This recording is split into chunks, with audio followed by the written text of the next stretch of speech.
thank you. It seems that you want a sculpture, and it's going to be my job to make it if I like it or not. The cappuccino contributions that have come into us have been overwhelming, especially the 2 or 3 major gifts that have kick-started this thing and given it wings. Or at least giant buttocks. So between now and August, I'm going to spend 2 or 3 days a week devoted to this project.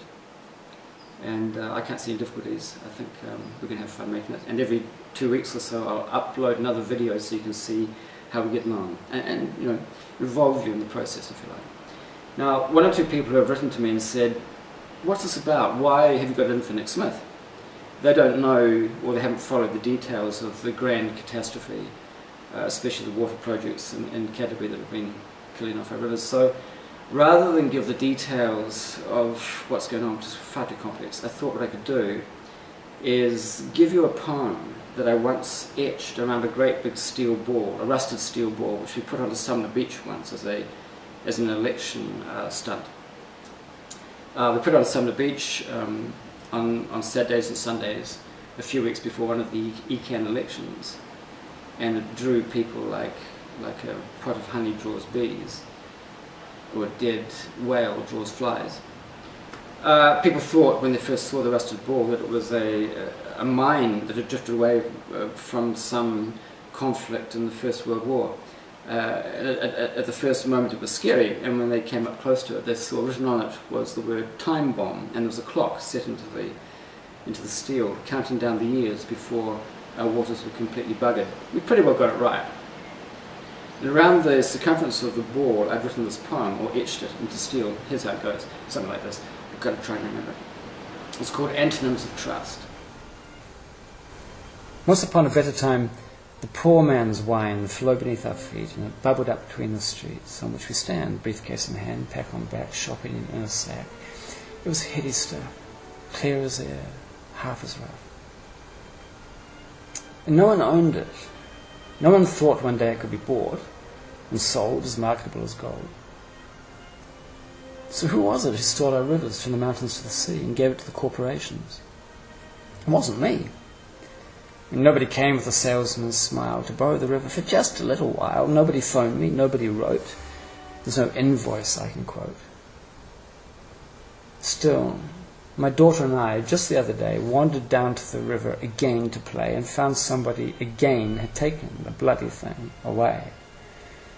It's just stones and sand where the river once ran, and the sound of the wind in a rusty tin can, and a busted old cow with its guts hanging out, crankcase blood, mingling with the bones of the very last trout. Yeah. The dairy farmer took it. They didn't pay a cent. They sucked the bloody river dry. They didn't even offer rent. They did it because it's legal, and they did it with consent. And mournfully they spread their hands while all around the pivot irrigators stand. Please don't put the blame on us, they say. ECAN gave it lawfully away. So legally they took it from us.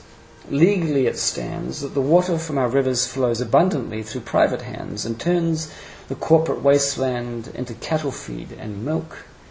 So a New York banker's whore can lay her body down on silk, so some Ponsonby accountant can afford a brand new Porsche who's never seen the sunset in the Waimak River Gorge.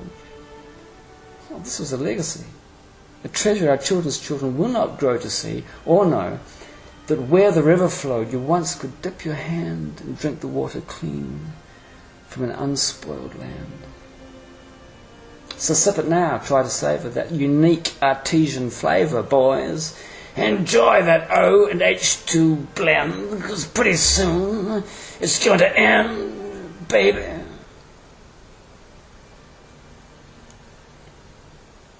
So I write this map of grief from the accuser to the water thief, for you to idly read or feel, or trace a finger down this tarnished steel. And I will name them, I will write them here, a scattering of letters, black as crows on the winter air, black as the alley where the deals go down, on a moonless night on the shady side of town, where the alley cat screams, where the east winds blow, where the promises of office wither like petals in an autumn snow.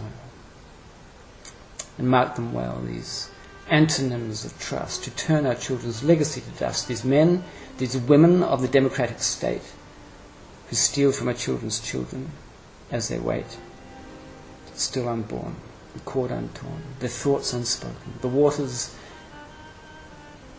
already broken.